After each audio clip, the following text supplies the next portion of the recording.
प्रभु कहे हो बच्चो आगे कहो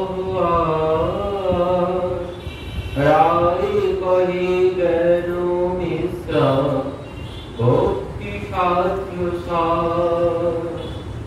प्रभु कहे हो बच्चो आगे कहो राय कहे गैरो मिश्र भक्ति साध्य सार। तो আমরা এর আগে শ্রবণ করেছি তাই কহে সাধারণ ত্যাগ এই সাধ্য সার। তো প্রভু সেই সাধারণ ত্যাগকেও বললেন এগো বাচ্চ আগে কহো আর। সাধারণ ত্যাগকে তিনি বাইরের কথাই বলেছেন, যেখানে সাধারণের মধ্যে আমরা শ্রবণ করলাম যে সাধারণ ত্যাগ বললেন সমস্ত কিছু ত্যাগ করে যিনি ভগবানের শরণাগত হবেন, ভগবান তাকে তার যুবক সেবক বহন তার সমস্ত দায়ভার গ্রহণ করবে। সর্বধর্মান পরিত্যাজ্য মাম একম শরণম বলবে, সমস্ত ধর্ম সব কিছু পরিত্যাগ করে শুধুমাত্র আমাদের শরণাগত হও, তাহলে আমি তোমাকে সব দিক থেকে রক্ষা করব। সেই শরণাগতিকেও মহাপ্রভু বললেন এতেও শরণাগত হলে ভগবান তাকে রক্ষা করেছেন। আমরা কত প্রমাণ দেখতে পেয়েছি। অর্জুন মিশ্র কেঁদে দিয়েছিলেন যুবক সেবক মহামোহন শব্দ, বললেন মিথ্যা মন্দির হতেই পারে না। ভগবান প্রমাণ দেওয়ার জন্য নিজে সেই চাল ডাল তরি তরকারি নিয়ে বাড়তি গেলেন মাথায় করে। এত বড় তত্ত্ব, শরণাগতির মতো তত্ত্বকে মহাপ্রভু বলে দিলেন আদিতে হবে না। কেন হবে না? কারণ এই যে শরণাগত আমরা হচ্ছে কিসের জন্য, শরণাগতি কিসের জন্য বলছেন তিনি রক্ষা করবেন বলেছেন, তাই শরণাগত হচ্ছে। তিনি যদি বলতেন আমি রক্ষা করতে পারবো না, তাহলে শরণাগত হওয়ার প্রয়োজন নেই। তো শরণাগত কেন হয়েছি?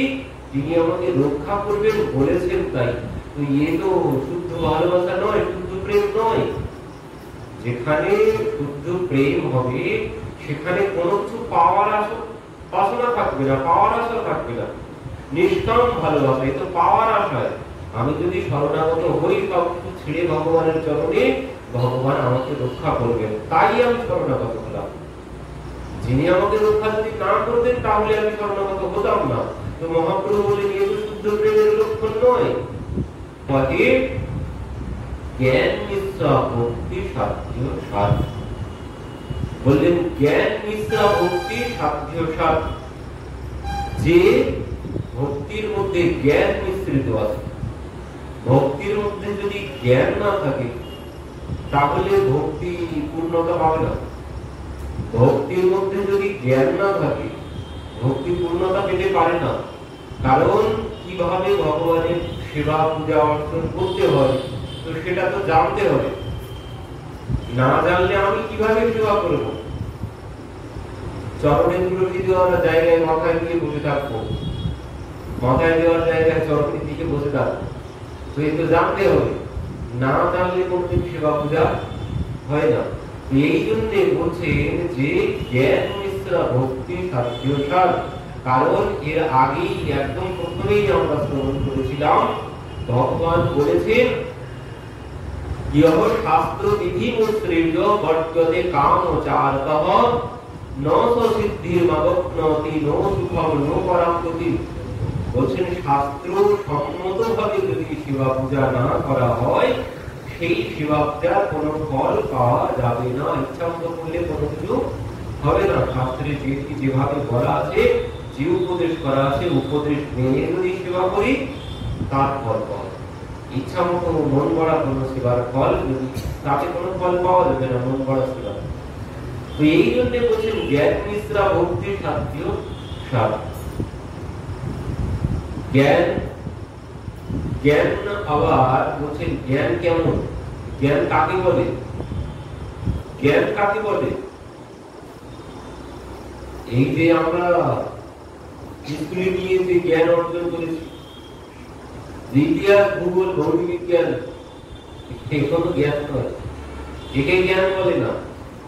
জ্ঞান কাকে বলে? শাস্ত্র জ্ঞান কাকে বলছে? শাস্ত্র জ্ঞান বলছে জ্ঞান তিন প্রকারের, জ্ঞানের অঙ্গ তিন প্রকারের। কি কি বলছে? তৎপদার্থের জ্ঞান,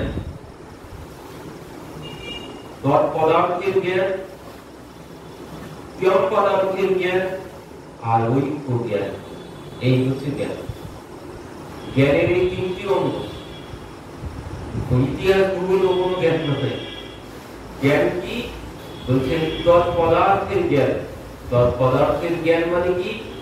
তৎপদার্থের জ্ঞান হচ্ছে ভগবত তত্ত্বের জ্ঞানকে বলে তৎপদার্থের জ্ঞান।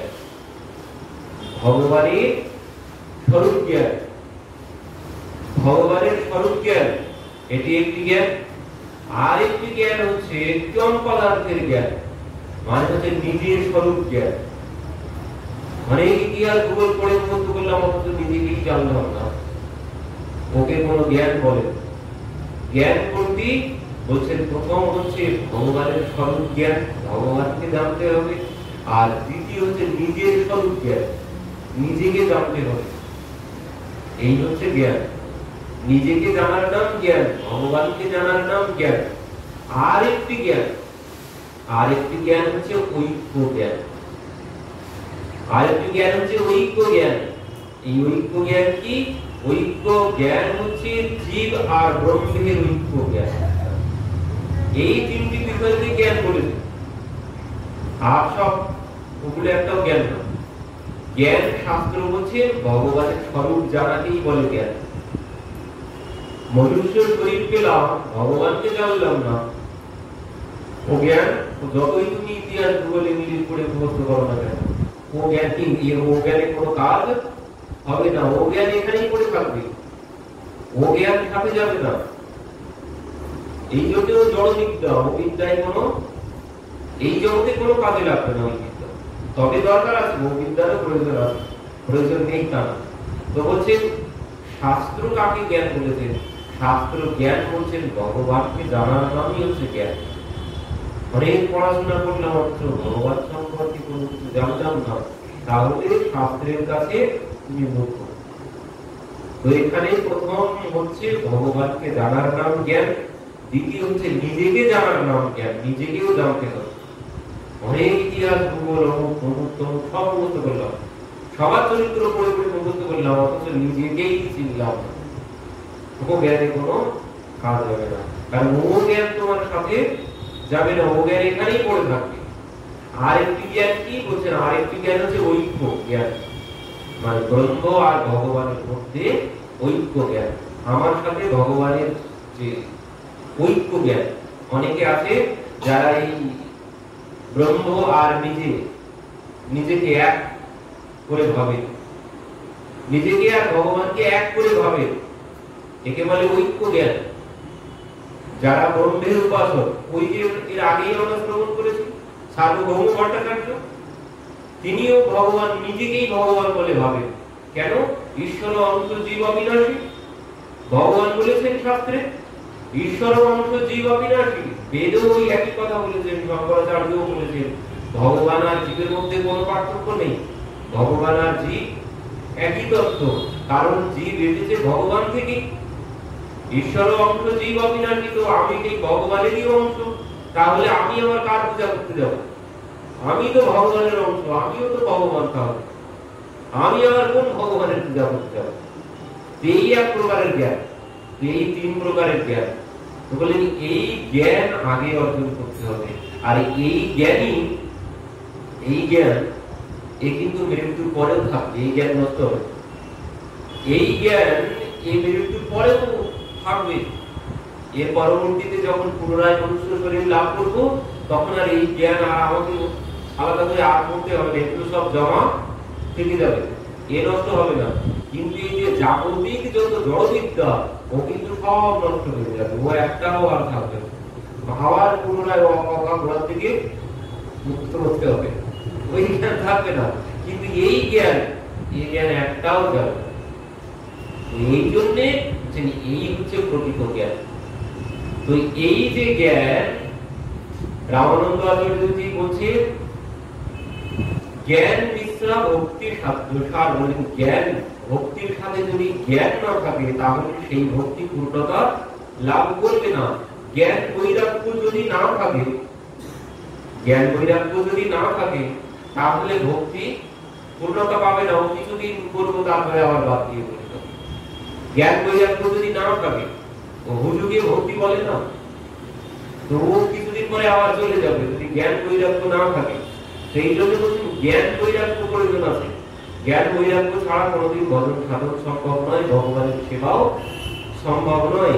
যেমন সেই আমরা প্রমাণ দেখতে পাই, ভক্তি দেবী যখন সমস্ত দেশে দেশে ঘুরে এসেছেন, উৎপন্ন দ্রাবিড় সাহা বৃদ্ধি কর্ণাটকে, ক্বচিৎ ক্বচিৎ মহারাষ্ট্রে গুর্জরে জীর্ণতাম গতঃ, যিনি গুজরাটে এসে জরাজীর্ণ হয়ে গেছেন ভক্তি দেবী, উৎপন্ন হয়েছেন দ্রাবিড় দেশে। তো তিনি সমস্ত দেশে দেশে ঘুরেছেন, ঘুরে যখন গুজরাটে এসেছেন তখন ভক্তি দেবী জ্ঞান বৈরাগ্য তিনজনেই বৃদ্ধা হয়ে গেছেন। তো সেখান থেকে গুজরাট থেকে তিনজনা চলে এসেছেন কোথায়? বৃন্দাবনে, যমুনার তীরে এসেছেন। আর যমুনার তীরে যখন এসেছেন সঙ্গে সঙ্গে ভক্তি দেবী নবীনের স্বরূপিণী নূতন শরীর লাভ করেছেন। ভক্তি দেবী নূতন শরীর লাভ করেছে, নব যৌবনা হয়ে গেছে, কিন্তু জ্ঞান বৈরাগ্য কিছুতেই সুস্থ হচ্ছে। তো এমন সময় সেই যমুনার তীর দিয়ে দেবর্ষি নারদ যাচ্ছিলেন।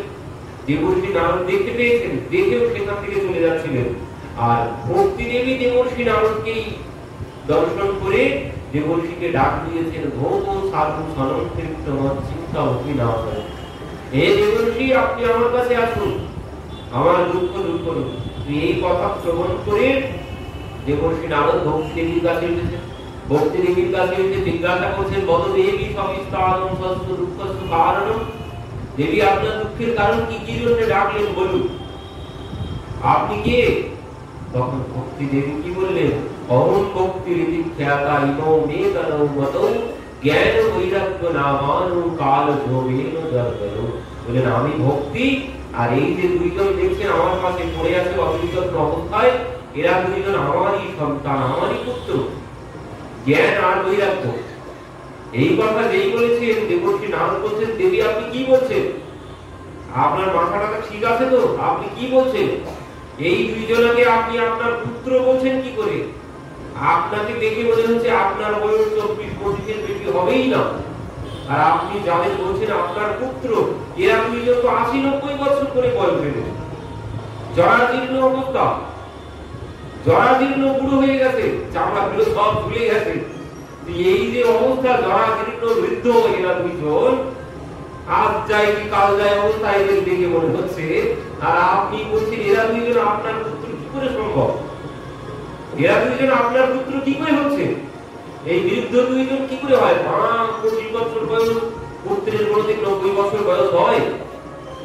তখন ভক্তি দেবী বলছেন, আমারও ওই অবস্থা ছিল, আমিও বৃদ্ধা ছিলাম, কিন্তু আমি যখন এই বৃন্দাবনে এসেছি, যমুনার তীরে এসে আমি নবীনের স্বরূপিণী স্বরূপ লাভ করেছি, কিন্তু আমার এই দুই পুত্র বৃদ্ধই আছে। এরা দুইজন, এদের কোন পরিবর্তন হয়নি। তখন দেবর্ষি নারদ বুঝতে পেরেছেন, বলছেন ও দেবী এই কথা, আপনার কোনো চিন্তা নেই, কি করবো? বলছেন আপনি বসে বসে এখানে শ্রীকৃষ্ণ চরণম ভুজে পরদুঃখ ভবিষ্যতি, ভগবানের চরণ চিন্তন করুন, আপনার দুঃখ দূর হয়ে যাবে। ভক্তি দেবী বলছেন আমি তো এখানে বসে বসে তাই করছি, আমি তো বসে বসে তাই করছি, তবুও আমার পুত্রের কোনো কল্যাণ হচ্ছে না। দেবর্ষি আমি ভেবেছি আমার পুত্র দুইজন যদি না সুস্থ হয় তাহলে আমি এই স্থান ছেড়েও চলে যাব, বৃন্দাবন থেকে চলে যাবেন। বলছেন কেন? বলছেন ওই জ্ঞান আর বৈরাগ্য যদি সুস্থ না হয়, জ্ঞান বৈরাগ্য যদি সুস্থ না হয় ভক্তি দেবী চলে যাবে। বলছেন ইদম স্থানম পরিত্যাজ্য বিদেশং গম্যতি ময়া, বলছেন আমি এই স্থান ত্যাগ করে অন্য স্থানে চলে যাব যদি আমার জ্ঞান বৈরাগ্য সুস্থ না হয়। জ্ঞান বৈরাগ্য যদি সুস্থ না হয় মানে কি? জ্ঞান বৈরাগ্য সুস্থ মানে কি? আমার ভিতরে যদি সম্পূর্ণরূপে জ্ঞান না থাকে কিভাবে পূজা অর্জন করতে হয়, উল্টোপাল্টা যদি করে থাকি ইচ্ছা বুঝি, ওতে কোনো ভক্তি পাওয়া যাবে না, ওতে ভক্তি লাভ হবে না। তো জ্ঞান আর বৈরাগ্য চাই। বৈরাগ্য মানে কি? বৈরাগ্য মানে যে সংসার ছেড়ে চলে যেতে হবে। রঘুনাথন গোস্বামীর মতো, রঘুনাথ দাসজির মতো অমন বৈরাগ্য বলছেন না। তুমি সংসারেই থাকো, সংসারেই থাকো, তোমাকে অমন রঘুনাথ দাসজির মতো বৈরাগ্য তোমার দরকার নেই, চাই না।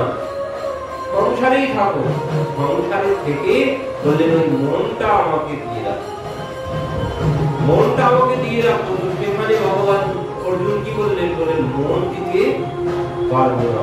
ভগবান বললেন দেখো অর্জুন, তার জন্য কি করতে হবে? অভ্যাসেন উপমুক্তেন বৈরাগ্যেন চ ক্রিয়তে। অভ্যাস করতে হবে, অভ্যাস করতে। আর বৈরাগ্য মানে এই সংসার থেকে বৈরাগ্য আনতে হবে। কেমন বৈরাগ্য? যে সংসার ছেড়ে চলে যেতে হবে না, সংসারেই থাকবে, কিন্তু তোমার মধ্যে যেন সংসার না থাকে। তুমি সংসারে থাকবে, তোমার ভিতরে যেন সংসার না থাকে। আমাদের কি চিন্তা ভাবনা? সর্বক্ষণ ওই সংসারেরই চিন্তা ভাবনা। বলছেন ওই সংসারের চিন্তা ভাবনা বাদ দিয়ে দিতে হবে। সংসারে থাকবো, কিন্তু সংসারের চিন্তা ভাবনা বাদ দিতে হবে, দিয়ে ভগবানের চিন্তা করতে হবে। এটা এর নাম হচ্ছে বৈরাগ্য। মানে ওই নৌকা, নৌকা জলের উপরে থাকবে, নৌকার ভিতরে যদি জল উঠে যায় তাহলে নৌকা ডুবে যাবে। এই জন্য বলছে ওই আমি সংসারে থাকবো নৌকার মতো, আমি সংসারে থাকবো, কিন্তু সংসার যেন আমার মধ্যে না থাকে, এর নামই হচ্ছে বৈরাগ্য। এই জ্ঞান আর বৈরাগ্য না হলে ভক্তি লাভ সম্ভব নয়। আর জ্ঞান বৈরাগ্য না থাকলে ভক্তি দেবী বলছেন আমি সেখানে থাকি না। ভগবান কি বলেছেন? ভগবান বলছেন যেখানে ভক্তি জ্ঞান বৈরাগ্য আছে, যেখানে ভক্তি দেবী আছে, সেখানে ভগবান বলছেন হরিরূপী নিজ লোকম সর্বথাত বিহায়। বলছেন আমি আমার নিজের ধাম সম্পূর্ণরূপে পরিত্যাগ করে যার হৃদয়ে ভক্তি আছে আমি তার হৃদয়ে বাস করি। যার হৃদয়ে ভক্তি আছে আমি তার হৃদয়ে বাস করি। আমার ঘর বাড়ি সব বাদ দিয়ে সর্বথাত বিহায় মানে সম্পূর্ণরূপে ত্যাগ করে আমি তার হৃদয়ে এসে বাস করি, যার হৃদয়ে ভক্তি আছে। তো ভক্তি দেবী থাকবেন কখন? বলছেন ওই জ্ঞান বৈরাগ্য।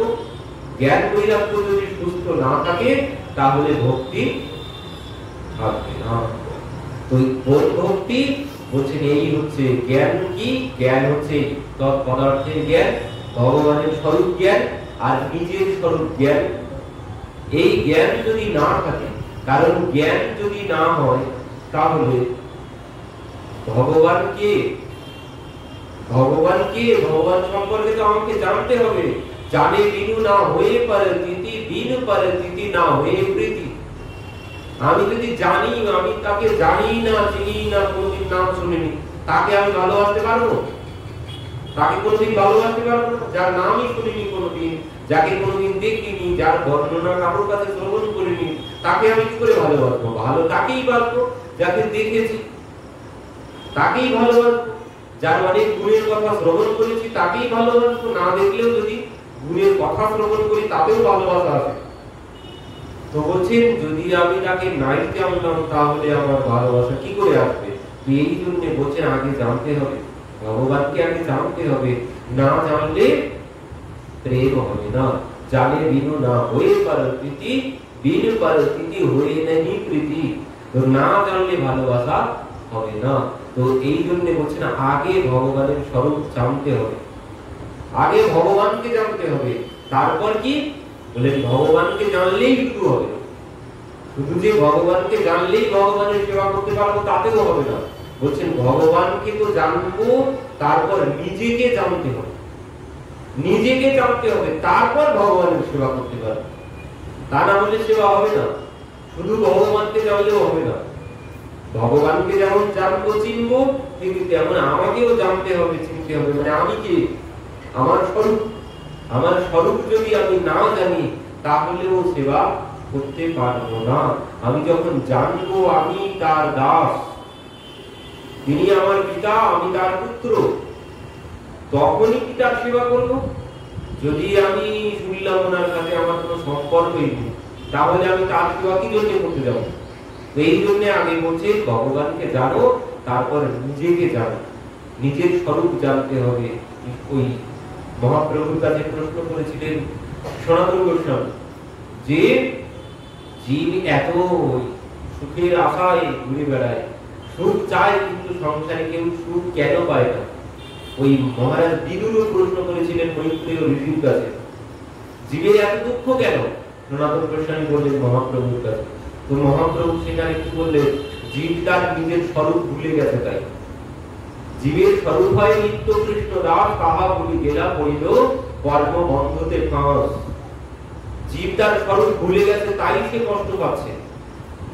স্বরূপ ভুলে গেছি বলেই সংসারে কষ্ট পাচ্ছি, কারণ আমি তো জানি না যে আমি কে আর আমার কর্তব্য কি। আগে জানতে হবে আমি কে আর আমার কর্তব্য কি। যখন আমি জানবো আমি হচ্ছি একজনের দাস, দাস যদি মালিকের সেবা না করে তাহলে কে তাকে রাখবে, কে তাকে দেখবে? এই জন্য বললেন জীব দুঃখ পাচ্ছে একটাই কারণে, সেটা নিজের স্বরূপ ভুলে গেছে। নিজের স্বরূপ যখন জেনে যাবে তখন সে তার চলার পথ ঠিকভাবে নির্ধারণ করতে পারবে। আমার বাড়ি কোথায়, আমি যদি নাই জানি তো কোন পথ দিয়ে যাবো? প্রশ্ন উঠে। বাড়ির ঠিকানাই যদি না জানি তো পথ আবার চিনব কোথায়? তো আগে বাড়ি চিনতে হবে। আমি হচ্ছি ভগবানের দাস, তো আমার দাসের কর্তব্য ভগবানের সেবা করা, দাসের কর্তব্য ভগবানের সেবা করা। এই স্বরূপ যখন জেনে যাব আর ভগবানকে যখন জেনে যাব তখনই ভক্তি সম্ভব। সেই জন্য রাম রায় বলছেন যে জ্ঞান মিশ্রা ভক্তি সাধ্য সার, এই জ্ঞান না থাকলে ভক্তি থাকবে না। তো বলছেন মহাপ্রভু একেও কি বলেছেন? একেও বলেছেন এহ বাচ্চ আগে কহ। আর জ্ঞান মিশ্রা ভক্তিকে মহাপ্রভু বলেছেন এহ বাচ্চ এও বাইরের কথা, এও বাইরের কথা। এই জ্ঞান বাইরের কথা, জ্ঞান দিয়েও ভগবান পাওয়া সম্ভব নয়। কি জন্যে মহাপ্রভু বাহ্য বলেছেন? কিসের জন্য মহাপ্রভু বাহ্য বলেছেন? এই যে পরেরটা আছে, পরেরটা আছে জীব আর ব্রহ্মের ঐক্য জ্ঞান, জীব আর ব্রহ্মের ঐক্য জ্ঞান। যারা ব্রহ্মজ্ঞানী তারা নিজেকে আর ভগবানকে একই ভাবে। এই জন্য বলছেন ওই জ্ঞান দ্বারা হবে না। ওই জ্ঞান ভক্তি বিরোধী। আমি যদি ভাবি আমি ব্রহ্ম, অহং ব্রহ্মাস্মি, আমি যদি নিজেকে ব্রহ্ম ভাবি তাহলে আবার সেবা করতে যাবো কার? আমি তো ভগবান, তাহলে আমি আবার কার সেবা করবো? এই জন্য বলছেন এই জ্ঞান বাঁধতে হবে। এই জ্ঞানে সেবা সম্ভব নয়। এই জ্ঞান থাকলে সেবা করতে পারবো না। নিজেকে যদি ব্রহ্ম ভাবি তাহলে ভগবানের সেবা করতে সম্ভব নয়। ওই সার্বভৌম ভট্টাচার্যকে মহাপ্রভু বলেছিলেন, সার্বভৌম ভট্টাচার্যের মতটাই যে আমি ব্রহ্ম, আমি ব্রহ্ম, আমি আবার কিসের ভগবানের সেবা করতে যাব? তো মহাপ্রভু সেখানে কি বললেন? বললেন দেখো জীব আর ভগবান কোনদিন এক হতে পারে না, যদিও সে ভগবানেরই অংশ। জীব ভগবানের অংশ, কিন্তু জীব কোনদিন ভগবানের সমান হতে পারে না। কেন পারে না? যে ভগবান যদি সমুদ্র হয়, ভগবান যদি সমুদ্র হয় তো সেই সমুদ্রের থেকে এক গ্লাস জল নিয়ে এসো, এক গ্লাস জল নিয়ে এসো। তো এবার সেই সমুদ্রের জল, সেটাও এক গ্লাস জল, সমুদ্রের জল, যদিও সমুদ্রেরই জল, তাই বলে কি এর শক্তি আর ওর শক্তি একরকম হবে? সমুদ্রের মধ্যে যে শক্তি আছে এই গ্লাসের জলের মধ্যে কি সেই শক্তি আছে না? সমুদ্র এগুলো সব ভাসিয়ে দিতে পারে। এক গ্লাস জল কি পারে? যদিও সমুদ্রেরই জল, তো আমি ওই সমুদ্রেরই অংশ, আমি সেই ভগবানেরই অংশ। তো আমি ওই এক গ্লাস জলের মতো, আমার দ্বারা কোনো কিছু সম্ভব নয়, আমি কোনো কিছুই করতে পারবো না। ভক্তি সমুদ্রে আছে, ওই এক গ্লাস জলের মধ্যে কোনো শক্তি নেই। তো এই জন্য বললেন জীব আর ব্রহ্ম কোনদিন এক হতে পারে না। এই জ্ঞান প্রাপ্তিতে হবে, এই জ্ঞান প্রাপ্তিতে হবে। এই জ্ঞান যদি থাকে তাহলে তুমি ভগবানের সেবা কিছুতেই করতে পারবে না। তো মহাপ্রভু এই জন্য বলেছেন ইহবাচ্য আগে কহ, আর এই জ্ঞান দিয়ে কোনো কল্যাণ হবে না। তো প্রথম দুইটি গ্রহণযোগ্য, তিনটি জ্ঞানের অঙ্গ, তার মধ্যে প্রথম দুইটি মানে ভগবানের স্বরূপ জ্ঞান, নিজের স্বরূপ জ্ঞান, আর ওই জীব আর ব্রহ্মের ঐক্য জ্ঞান বাদ যাবে। তার মানে 3 নম্বরটাকে মহাপ্রভু বাহ্য বলেছেন। প্রথম দুইটি গ্রহণযোগ্য, কারণ জ্ঞান ছাড়া ভগবান পাওয়া সম্ভব নয়, সেবা সম্ভব নয়, ইচ্ছা মতো সেবায় কোনো কল্যাণ হবে না। তো এই জন্যে রাম রায় বলেছেন যে জ্ঞান মিশ্রা ভক্তি সাধ্য সার, কিন্তু মহাপ্রভু বললেন নির্বাচ্য আগে কত। আর কেন বলছেন? ওই যে ঐক্য জ্ঞান তো আছেই, ওই জ্ঞান বাদ দিতে হবে। আর কেন বলেছেন? আর বলছেন দেখো, যদি জ্ঞান তো ভালো, জ্ঞান ভালো, কিন্তু আবার কি হয়, জ্ঞান ভালো কিন্তু আবার ওই জ্ঞানের বেশি যখন জেনে যাব তখন কিন্তু জ্ঞানের অহংকার হয়ে যায়। বেশি জেনে গেলে তখন জ্ঞানের অহংকার চলে আসে, আর ওই যদি অহংকার চলে আসে তাহলে তো আর নিচু হতে পারবো না। জ্ঞানের যদি অহংকার চলে আসে, মহাপ্রভু বলেছেন না লোকে শুনেছে, মানে ঘাসের থেকেও নিচু হতে হবে। তো যদি জ্ঞানের অহংকার চলে আসে, নিচু কোথায়? সবার কাছে জ্ঞান জাহির করতে যাব, সবার কাছে জ্ঞান জাহির করতে যাব। আমার এত মুখস্থ, এত 700 শ্লোক সব মুখস্থ, তুই পাঠ করছিস তো কটা মুখস্থ? বল দেখি। এমনও হয়, এমনও আছে ব্যক্তি যে পাঠ করে বেড়াস কটা মুখস্থ, আমার 700 শ্লোক সব মুখস্থ। তো এই হচ্ছে ওই জ্ঞান জাহির করা, মানে জ্ঞানের অহংকার দেখা। এই জ্ঞান ভালো, কিন্তু জ্ঞানের অহংকার যদি চলে আসে, তোমার ওই জ্ঞান তোমাকে নিচের দিকে আস্তে আস্তে নামিয়ে নিয়ে যাবে। ওতে কোনো কল্যাণ হবে না, ওতে কোনো কল্যাণ হবে না যদি জ্ঞানের অহংকার চলে আসে। এই জন্য মহাপ্রভু বলেছেন ইহবাচ্য আগে কহা। তো বলছে জ্ঞানের অহংকার, জ্ঞান ভালো কিন্তু জ্ঞানের অহংকার ভালো নয়। তো জ্ঞান না হলেও আবার চলবে না, জ্ঞান না হলেও চলবে না। তো বললেন জ্ঞান তো ভালো, কিন্তু জ্ঞানের অভিমান অহংকার করা যাবে না। জ্ঞান তো ভিতরে থাকবে, কিন্তু বাইরে ওই জ্ঞান দেখানো যাবে না, আমি এত বড় জ্ঞান। এই অভিমান যদি চলে আসে, ওই যে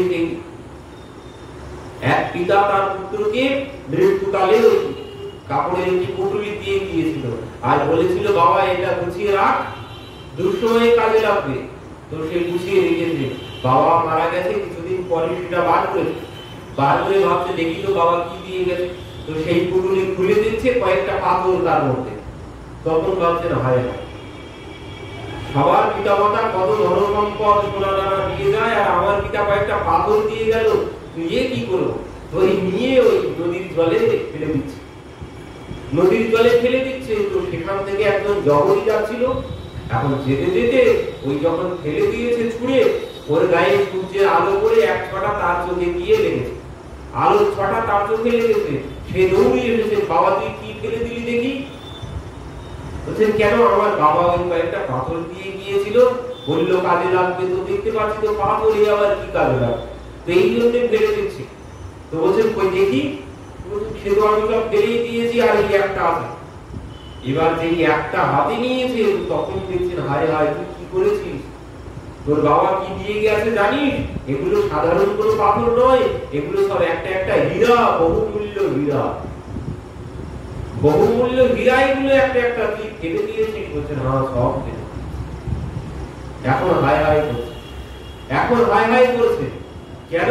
ওই জ্ঞানের অভাব ছিল, চিনতে পারেনি, জ্ঞানের অভাব ছিল, জানতে পারেনি, সেই জন্য এখন হায় হায় করছে। ওই যে দাঁত থাকতে দাঁতের মর্যাদা যদি না দিই তো পস্তাতে হবে পরে। তো এই জন্য সে এখন হায় হায় করছে। কেন? জ্ঞান নেই তাই, জ্ঞান নেই তাই। এই জন্য প্রথমে বলেছিলেন জ্ঞানের প্রয়োজন আছে, কিন্তু পরবর্তীতে বলছেন জ্ঞান দিয়েও ভগবান পাওয়া সম্ভব নয়। কারণ ওই জ্ঞান হলে অনেক যখন জেনে যাব তখন ওই জ্ঞানের অহংকারটাই আসাটাই স্বাভাবিক। ভিতরে যদি গরম কিছু প্রবেশ করে তো তার গরম বাইরেও বার হবে, গরম বাইরেও বার হবে। গরম জল এক গিলাস পান করুন, বাইরেও গরম বার হবে। তো ওই জন্য ভিতরে যদি জ্ঞান বেশি প্রবেশ করে তো তারও একটা গরম বার হবে। তো এই জন্য বলছে ওই অহংকার আসাটাই স্বাভাবিক। জ্ঞানী হলে অহংকারটাই চলে আসে আগে। জ্ঞানী যখন জ্ঞানী হয়ে যাব তখন আর মাথা নিচু হবে না। এই জন্য মহাপ্রভু বলেছেন জ্ঞান দিয়ে হবে না, ইহ বাধ্য। তো এর ব্রহ্মভূত প্রসন্নাত্মা নৌ সজ্জতি লোকাংসতি সমহ সর্বেষু ভূতেষু মদভক্তিম লভতে পরা। এটি ভগবান বলেছেন। কি বলছেন? ব্রহ্মভূত প্রসন্ন আত্মা নৌ সজ্জতি লোকাংসতি, মানে এটি ওই জ্ঞানের সপক্ষে।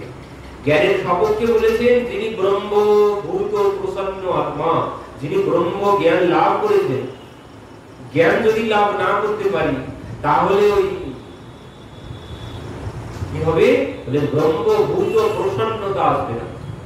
জ্ঞান যদি লাভ না করি প্রসন্নতা আসবে না, সুখ আসবে না। জ্ঞান যদি না থাকে বলছে যখন জ্ঞান চলে আসবে তখন কি হবে? তার মধ্যে সমহ সর্বভূতেষু মদভক্তিম লভতে পরা নো সজ্জতি নো কাংসতি। যিনি জ্ঞানী হবেন, জ্ঞান যদি না থাকে তাহলে কি হবে? বলছেন জ্ঞান হলে, যখন জ্ঞান চলে আসবে আমার মধ্যে তখন আর কোন বিষয় হারিয়ে যাওয়ার জন্য দুঃখ করব না, কোনো কিছু লাভের জন্য আমার বিশাল আনন্দ করব না। যিনি প্রকৃত জ্ঞান লাভ করবেন, এই জন্য জ্ঞান মিশ্রা ভক্তি শাস্ত্রসার বলেছেন। কারণ জ্ঞান না হলে হারিয়ে যাওয়ার জন্য দুঃখ করব, পাওয়ার জন্য আনন্দ করব। কখন? বলছেন যখন জ্ঞান থাকবে না তখন তখন হারিয়ে গেলে দুঃখ প্রকাশ করব, লাভ হলে আনন্দ প্রকাশ করব। কিন্তু যখন জ্ঞান থাকবে তখন হারিয়ে গেলেও দুঃখ করব না, আর পেলেও আনন্দ করব না। কেন? বলছেন এই পাওয়া, সংসারের যা পাওয়া আর হারানো, এখানে পাওয়া বলেও কোনো কিছু নেই, হারানো বলেও কোনো কিছু নেই। কারণ সংসারটা সম্পূর্ণটাই মিথ্যা, সংসারটা সম্পূর্ণটাই মিথ্যা। এখানে লাভ বলেও কোনো কিছু নেই, লস বলেও কোনো কিছু নেই। কিন্তু যার মধ্যে জ্ঞান নেই সে হারিয়ে গেলে দুঃখ করবে, পাওয়াতে আনন্দ করবে।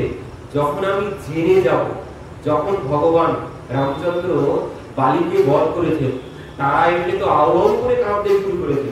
ভগবান আর থাকতে পারলেন না তারা কান্না শ্রবণ করে, বাধ্য হয়ে তার কাছে এসেছে। তারা আহ্বান করে আষাঢ় পাচ্ছে আর কাঁদছে, পতি চলে গেছে তাই। তো কান্না শ্রবণ করে ভগবান আর থাকতে পারেননি, ভগবান চলে এসেছেন। এসে তারাকে বলছেন, তারা তুমি কাঁদছো কেন? তো বলছেন প্রভু আমার স্বামী আর নেই তাই কাঁদছে।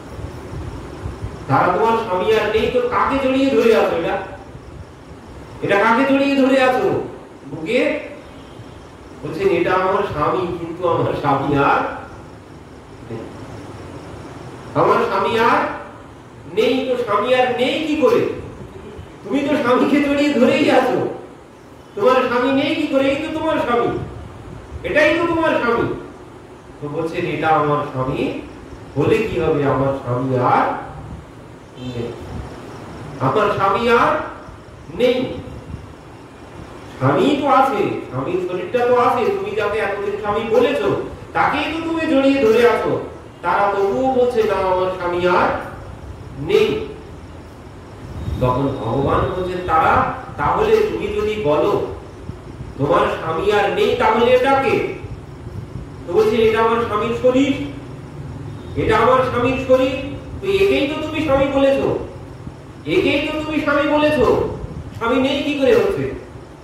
তবুও বলছে আমার স্বামী আর নেই, স্বামী আর নেই। তাহলে এটাকে? এটা কে পড়ে আছে? স্বামী নেই। তাহলে স্বামী কে? আসলে তাহলে স্বামী কাকে বলেছে এতদিন? শরীরটাকে যদি স্বামী বলো তো স্বামী তো আছেই, তবুও বলছো না স্বামী আর নেই। তাহলে স্বামী কাকে বলছো? যে এই শরীরটাকে চালাতো, যার জন্য এই শরীরটা চলতো, এই শরীরটা কর্ম করতো, শরীরটা কথা বলতো প্রকারান্তরে, তাহলে তাকেই স্বামী বলছি আমরা। না বুঝেও কিন্তু তাকেই স্বামী বলে যাচ্ছে। স্বামী আর নেই মানে কে? যে চলে গেছে তার মানে তাকেই এতদিন স্বামী বলেছি। যে চলে গেছে সেই হচ্ছে আমার প্রকৃত স্বামী। শরীরটাকে যদি স্বামী বলতাম, শরীরটা তো পড়েই আছে, কান্নার কোনো প্রশ্নই ওঠে না। আর যদি বলো যে চলে গেছে তার জন্য কাঁদছো, স্বামীর জন্য কাঁদলে স্বামী তো আছে। আর যে চলে গেছে তার জন্য যদি কাঁদো, সে তো হয়তো এখানে নেই। যে চলে গেছে সে হয়তো এখানে নেই, সে কোথাও না কোথাও আছে। এখানে না থাক, অতি যেমন বিদেশে যায়, ঠিক তেমন এখানে যদি নাও থাকে, সে কোথাও না কোথাও আছে। কারণ তার কোনো মৃত্যু নেই, তার কোনো বিনাশ নেই। নৈনম ছিন্দন্তি শস্ত্রাণি নৈনম দহতি পাবক। বলছেন তাকে আগুনেও পোড়ানো যায় না, জলেও ডোবানো যায় না, তাকে কাটাও যায় না, তার কোনো বিনাশ নেই। তো তাকে যে চলে গিয়েছে তার জন্য যদি কাঁদো, তার তো কোনো মৃত্যুই নেই, সে এখানে না থাক, কোথাও না কোথাও আছে। তাহলে তার জন্য কাঁদার কি প্রয়োজন আছে? হয়তো সামনে নেই, কোথাও না কোথাও সে আছে, তার জন্য কান্নার তো কোনো প্রয়োজন নেই। এই কথা যেই বলেছে, সঙ্গে সঙ্গে তারা চোখের জল মুছে ফেলেছে। এই জ্ঞান বললেন, এই জ্ঞান যখন হবে তখন আর হারাবেও দুঃখ হবে না, আর লাভেও সুখ হবে না। কারণ এখানে কোনোটাই, লাভটাও লাভ না, লসটাও কোনো লস না। সংসারের লাভটাও কোনো লাভ না, লসটাও কোনো লস না। এখানে সব মিথ্যা। যতই আমার করি না কেন, চোখ বুঝলে সব অন্ধকার। এখানে কোনো কিছুই আমার না। খেলার সাথী ও যারা সাথে যাবে না তারা এক লাইন চলে যেতে হবে। সাধের এ দেবখানি নিজ শ্মশান ভূমি এক মুখ ছাই হয়ে যায়। ওটাই সত্য। আর সব মিথ্যা। এখানে দুঃখটাও যেমন মিথ্যা ও সুখটাও মিথ্যা। এখানে দুঃখটাও যেমন মিথ্যা, সুখটাও মিথ্যা। খুব সুখ পেলাম, সেই সুখ কতক্ষণ থাকবে? সেই সুখ কতক্ষণ থাকবে? আর অর্থের টানাটানি লটারি বেঁধে গেছে, 1 কোটি বেঁধে গেল, তো সেই 1 কোটির সুখ কতদিন থাকবে? কতদিন থাকবে? কিছুদিন পরে ও যেমন ছিলাম তেমনই হয়ে যাবে, ও কোনো সুখ থাকবে না। আর খুব দুঃখ, আর খুব দুঃখ পেলাম, সব থেকে প্রাণের কাছের মানুষটা চলে গেল, দুঃখ পেলাম, কিন্তু সেই দুঃখ কদিন থাকবে? ও 1 মাস, 2 মাস, 3 মাস, 4 মাস পরে ও আবার যেমন ছিল ঠিক তেমনই হয়ে যাবে। তো সুখ দুঃখ সব মিথ্যা। সংসার সম্পূর্ণটাই মিথ্যা। সংসারতি সংসার, যা কেবল সরে সরে যায় তার নামই হচ্ছে সংসার, যা কোনদিন এক জায়গায় স্থির না। তো এই জ্ঞান না হলে, এই জ্ঞান যার আছে তার কাছে সুখ দুঃখ কোনটাই নেই। সে দুঃখেও কষ্ট পাবে না, আর সুখেও আনন্দ করবে না, কারণ সে আসল তত্ত্বটা জেনে গেছে। এখানে কোনো কিছু সুখ দুঃখ বলে কোনো কিছু নেই। তো এই জন্য বলছেন, যখন এই জেনে যাব তখনই ভগবানের ভজনায় মন বসবে, তখনই ভগবানের ভজনায় মন বসবে। এই সংসার সম্পর্কে যখন জ্ঞান হবে তখনই মানে তখনই বৈরাগ্য আসবে, তখনই ভগবানের ভজনা সম্ভব। তার আগে সম্ভব নয়। এই সত্য যতদিন উপলব্ধি না হচ্ছে, বলছেন সমম সর্বভূতেষু মদ ভক্তি লভতে করা, তখনই ভক্তি লাভ করবে যখন ওই সুখ দুঃখ সব সমান হয়ে যাবে। সুখ দুঃখ যখন সব সমান হয়ে যাবে, কোনো অনুভূতি আর হবে না। দুঃখের জন্য আর বিচলিত হব না, সুখের জন্য আর হলো করব না। বলে তখনই সমম সর্বভূতেষু, সর্বভূতে সব সমান হয়ে যাবে। আর কি বলছেন, ওই সর্বভূতে সমান দৃষ্টি যখন আসবে, সর্বভূতে যখন সমান দৃষ্টি আসবে, মানে সবাইকে যখন সম ভাবতে পারবো, সবাইকে যখন সমান ভাবতে পারবো, সমান কখন? সমান কখন বললেন, ওই সবাই ব্রহ্মস্বরূপ। এই জায়গায় সমান, এখানে এক জায়গায় সমান আছে, মানে সবাই ঈশ্বর অংশ, জীব অবিনাশী, সবাই ব্রহ্মের অংশ। আমিও যেমন তিনিও তেমন, ওই একটা পিপীলিকাও যেমন আমিও ঠিক তেমন। যিনি ব্রহ্মজ্ঞানী, তিনি সবাই ওই ব্রহ্মময় জগৎ দেখেন। তিনি স্ত্রী পুত্র কোনো কিছু ভেদ দেখেন না। যিনি ব্রহ্ম জ্ঞান লাভ করেছেন, তার কাছে জগৎ ব্রহ্মময়, তিনি ব্রহ্ম ছাড়া আর কোনো কিছু দেখেন না। সবার মধ্যে তিনি ভগবান দর্শন করেন, সবার মধ্যে ভগবান দর্শন করবেন যখন ব্রহ্ম জ্ঞান লাভ হবে। জ্ঞান না হলে সম্ভব নয়, জ্ঞান না হলে সম্ভব নয় এই সমদৃষ্টি, সবাইকে সমান রূপে দর্শন। যেমন এই সুখদেবজি দিগম্বর হয়ে চলে যাচ্ছেন জন্মগ্রহণ করে, পিতা পেছন পেছন কত ডাকলেন শুনলেন, ব্রহ্মের সাধনায় গিয়ে মগ্ন হয়ে গেলেন। পেছন দিকে ব্যাসদেবজি ছুটেছেন ডাকতে ডাকতে। তো সুখদেবজি যখন যাচ্ছেন, ওই রমণীরা স্নান করছিল পুকুরের জলে, তো তারা, সুখদেবজি চলে গেছে, পরবর্তীতে ব্যাসদেবজি যখন যাচ্ছে, তারা তখন নিজেদের শরীর ঢাকছে বস্ত্র দিয়ে। ব্যাসদেবজি দূর থেকে লক্ষ্য করেছেন, আগে পুত্র গেছে, তখন তারা নির্বিকার হয়ে দাঁড়িয়ে আছে। কিন্তু যেই ব্যাসদেবজি তাদের কাছে এসেছে, তারা স্নান করেছিল, নিজের স্বরূপ মানে শরীর ঢাকছে তখন বস্ত্র। তখন ব্যাসদেবজি বলছেন, একটু আগে আমার পুত্র গেল তোমাদের সম্মুখ দিয়ে, তোমরা তখন এত তৎপর হওনি, এখন আমাকে দেখে, আমি তো বুড়ো হয়ে গেছি, বৃদ্ধ, আমাকে দেখে এত তৎপর কেন? তোমরা এত কেন তৎপর হয়েছো নিজের শরীর ঢাকার জন্য? তখন তারা কি বলছে, বলছেন দেখুন, আপনার মধ্যে ভেদ বিচার আছে, কিন্তু আপনার পুত্রের মধ্যে কোনো ভেদ বিচার নেই। তার মধ্যে স্ত্রী পুত্র সব সমান, স্ত্রী নারী পুরুষ সব সমান, তার কাছে কোনো ভেদ নেই, কিন্তু আপনার মধ্যে ভেদ আছে। তো যিনি ব্রহ্ম জ্ঞানী হয়ে যাবে, তার কাছে কোনো ভেদ থাকবে না, তিনি জগৎ ব্রহ্মময় দর্শন করবেন, জগৎ ব্রহ্মময় দর্শন করবেন। তো এই জন্য বললেন জ্ঞানের প্রয়োজন আছে, কিন্তু পরবর্তীতে বলছেন প্রথম অবস্থাতে জ্ঞানের প্রয়োজন আছে, কিন্তু পরবর্তীতে বলছেন জ্ঞানের কোনো প্রয়োজন নেই ভক্তি লাভের জন্য। প্রথমে বলেছেন ভক্তির জন্য জ্ঞান বৈরাগ্য প্রয়োজন আছে, জ্ঞান বৈরাগ্য না হলে ভক্তি থাকবে না। কিন্তু পরবর্তীতে দেখুন কি বলছে, ব্রহ্মা বলছেন পরবর্তীতে, যে যখন বলেছেন জ্ঞান শূন্য ভক্তি সাধ্য সার, তখন তার প্রসঙ্গে বলেছেন জ্ঞানে প্রয়াস মুদবস্বনমন্ত্যৈব জীবন্তি সন্মুখারিতম ভৌদীয়বারতম স্থানে স্থিতঃ শ্রুতিগতম তনুবাগমনোবীর ये प्रायसो अजितो जितयप्ययसि त्रयस्त्रीलक्ष्यम्।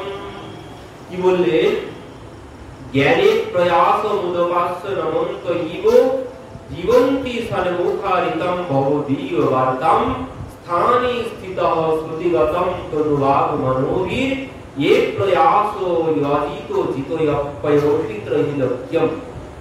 কি বলছেন, জ্ঞানে প্রয়াস মুদপাস্য নমন্ত ইব।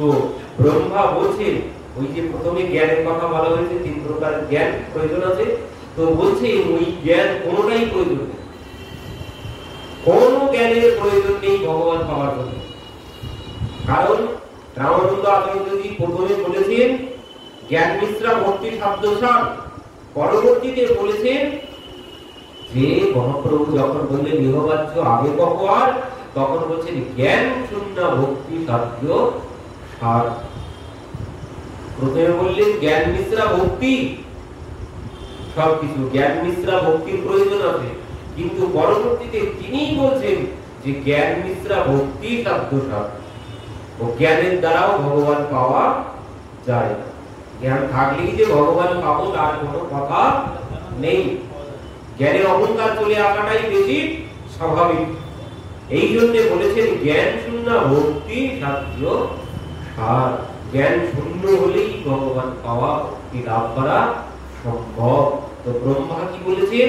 ব্রহ্মা বলছেন ওই যে তিন প্রকারের ভগবানের স্বরূপ জ্ঞান, নিজের স্বরূপ জ্ঞান, জীব ব্রহ্মের ঐক্য জ্ঞান, ভগবানকে পাওয়ার জন্য ওই তিনটি জ্ঞানের কোনোটাই প্রয়োজন নেই, কোনোটাই প্রয়োজন নেই, কোন জ্ঞানের প্রয়োজন নেই ভগবান পেতে গেলে। বলছেন জ্ঞান শূন্য ভক্তি সাধ্যসার। ব্রহ্মা বলছেন জ্ঞানে প্রয়াস, মানে কোন জ্ঞান লাভের প্রয়াস মানে কি চেষ্টা, তোমাকে কোন জ্ঞান লাভের চেষ্টা করতে হবে না ভগবানকে পাওয়ার জন্য, কোন জ্ঞান লাভের চেষ্টা করতে হবে না। তাহলে ভগবান পাবো কি করে? ব্রহ্মা বলছেন দেখো, ভগবান পেতে গেলে কি করতে হবে? ভগবান পেতে গেলে জীবন্তী সন্মুখারিতম বহুদীয় বার্তাম। ভগবান পাওয়া যাবে কি করলে? কি করলে? জ্ঞানের দ্বারাও ভগবান পাওয়া সম্ভব নয়। তো ব্রহ্মা বলছে তোমার ওই তিন প্রকারের জ্ঞান কোনটাই প্রয়োজন নেই ভগবানকে পেতে গেলে। কি করতে হবে? বলছে জীবন্তী সন্মুখারিতম বহুদীয় বার্তাম। তোমাকে জীবন্তী মানে বাস করতে হবে কোথায়? সন্মুখারিতম বহুদীয় বার্তাম স্থানে স্থিতঃ শ্রুতিগতম তরুবাগ মনোহির ये प्रयास यदित जितयप्रियोषि ত্রৈস্ত্রিলক্ষ্যম। বলছেন তোমাকে ওই ভক্তি লাভ করতে গেলে কি করতে হবে? বলছে সাধু সঙ্গে বাস করতে হবে। সাধু সঙ্গে বাস করে ওই সাধুর মুখে ভগবানের কথা শ্রবণ করতে হবে ভগবানকে লাভ করতে গেলে। পড়াশোনা করে ভগবান পাওয়া সম্ভব নয়। বলেন ভক্তি লাভ করতে গেলে সাধু সঙ্গ করতে হবে, সাধু সঙ্গে গিয়ে কথা শ্রবণ করতে হবে, তাহলে তুমি ভগবান পেতে পারো। এই জন্য বলেছেন জ্ঞান শূন্য ভক্তি সাধ্য সার। কারণ ব্রহ্মা বলেছেন কোন জ্ঞানের প্রয়াস তোমাকে করতে হবে না ভগবানকে পাওয়ার জন্য, শুধুমাত্র সাধু সঙ্গে গিয়ে ভগবানের কথা শ্রবণ করতে হবে আর সাধু সেবা করতে হবে। সাধু সেবা আর ভগবানের কথা শ্রবণ, এর দ্বারা ভগবান পাওয়া সম্ভব। আর কোনো কিছু লাগবে না ভগবানকে পেতে গেলে। কোন পড়াশোনা কোনো কিছু বললেন জ্ঞানের প্রয়াস, জ্ঞানের প্রয়াস মানে জ্ঞানের চেষ্টা, জ্ঞান লাভের চেষ্টা, কোনো চেষ্টা তোমাকে করতে হবে না। শুধুমাত্র সাধু সঙ্গে গিয়ে কথা শ্রবণ করলে, ভগবানের কথা শ্রবণ করলে তুমি ভগবানকে লাভ করতে পারবে। জ্ঞান শূন্য ভক্তির প্রমাণ দিচ্ছে কোনো জ্ঞান প্রয়োজন নেই। পেয়েছেন না? কোনো জ্ঞান প্রয়োজন হয়েছে সেই কর্মাবাইয়ের ক্ষেত্রে? কর্মাবাইয়ের ক্ষেত্রে কোনো জ্ঞান প্রয়োজন হয়েছে? কোনো কিছু জানেন না, খিচুড়ি রান্না করে দিয়েছেন ভগবানের সম্মুখে, খিচুড়ি রান্না করে দিয়েছেন, ভগবান খাচ্ছেন না, তাড়াতাড়ি খেয়ে নাও। আর যদি ভাবো বাবা এলে খাবে, বাবা আসবে না, সারাদিন না খেয়ে বসে থাকতে হবে, সারাদিন না খেয়ে বসে থাকতে হবে বলে বাইরে চলে গেছেন, পেটে দেখছেন খান না, খাবে না। ও বুঝেছি, গান গাইতে হবে, তো গান গাইতে শুরু করেছেন, গানও গাইলেন, তাতেও দেখলেন এটি কিছুক্ষণ পরে খুলে দিচ্ছেন খান না। তারপর কি বলছে? দেখো যদি না খাও, এই সম্মুখে জলাশয় দেখতে পাচ্ছ, ওই জলে গিয়ে ডুবে মরবো যদি না খাও বলে পুকুরে ঝাঁপ দিয়ে ডুব দিতে গেছে। যেই ঝাঁপ দিয়ে দিতে গেছেন, সঙ্গে সঙ্গে ভগবান পেছন দিক থেকে ধরেছেন, মা শিগগিরই চলো, খিদে পেয়েছে।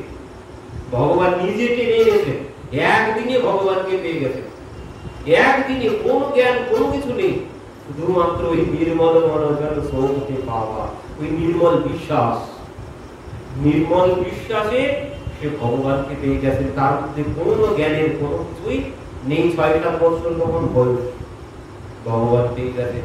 ভগবান গপ করে খেতে শুরু করেছেন।